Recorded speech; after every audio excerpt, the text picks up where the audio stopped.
Former Trump White House Chief of Staff Mick Mulvaney said Thursday that GOP House members want Representative Kevin McCarthy to ride out the Speaker vote as a faction of Republicans refuse to support his bid for the top leadership role.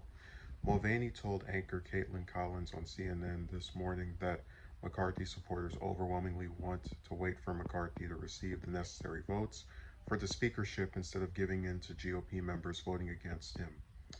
He said he attended a Republican club last night when he talked to at least 30 GOP House members, saying that there was no sense of desperation or chaos held by McCarthy supporters. They want Kevin to stick this out because they don't want to give in to what they see as an extortion by these never Kevin folks, he said. McCarthy failed to be elected as Speaker for the sixth time Wednesday, marking the first time in 100 years that the House failed to choose a Speaker on the first ballot. During the first two ballots, 19 GOP members voted for a different leader instead of McCarthy, and 20 GOP members voted for someone else on the subsequent four ballots. The House voted to adjourn Wednesday evening after a day of three failed attempts to choose a Speaker, opting to reconvene Thursday at noon. McCarthy offered concessions to his GOP opponents ahead of the Speaker vote, but they have not been enough to guarantee him the position. When asked if these concessions made by McCarthy would weaken the speakership, Mulvaney said any weakness would come from the Republican slim majority, not any concessions made.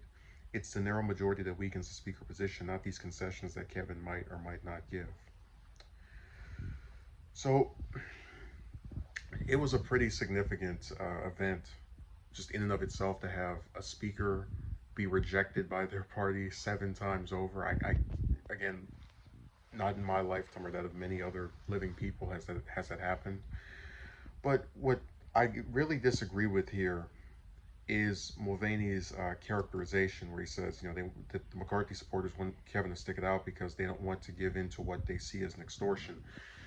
Now, I'm not a politician, um, but I always imagine that whether you're running for the House, the Senate, for president, or even if you're running for a position within your own party, like um, Senate Majority Leader, House, Minority Leader, Speaker of the House, if you have to be voted into a position by people, whether it's a big group, small group, I'd say the House group is big in terms of a caucus, and their size gets way bigger than the Senate. But I would imagine that if you have a group that you have to gain the approval of in order to get this job that you want, and you're actually serious about having the job, wouldn't you offer some concessions in order to secure the position? I guess what I'm disagreeing with is the idea that there's something wrong with conservatives who don't like McCarthy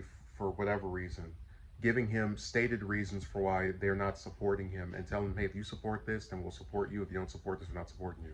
I don't see anything wrong with that, because I think if you're going to have a democracy of free thinkers, they should be allowed to not have this blind devotion to someone just because they've been the party's leader for what, the last 10 years, if not longer. So I just think that's bizarre to call extortion. He doesn't have to do anything if he doesn't want to be a house leader, or rather, if he wants to not acquiesce to their petulance and thus wants to deny himself the leadership position by not giving the people who can put him there what they want. He has the right to do that as well. And if the things they're asking for him are too much, he should do that.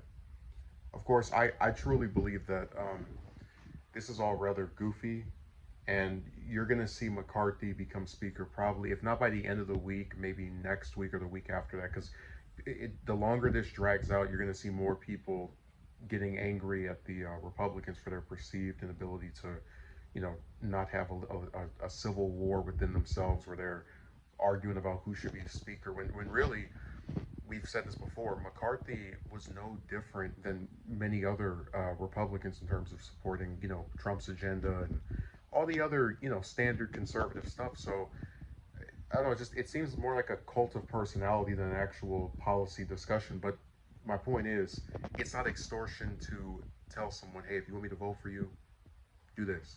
And if you don't do it, I'm not voting for you. Because McCarthy, as someone who is trying to get elected to the speaker position, should know this. You can't just expect every single person in your caucus to blindly back you.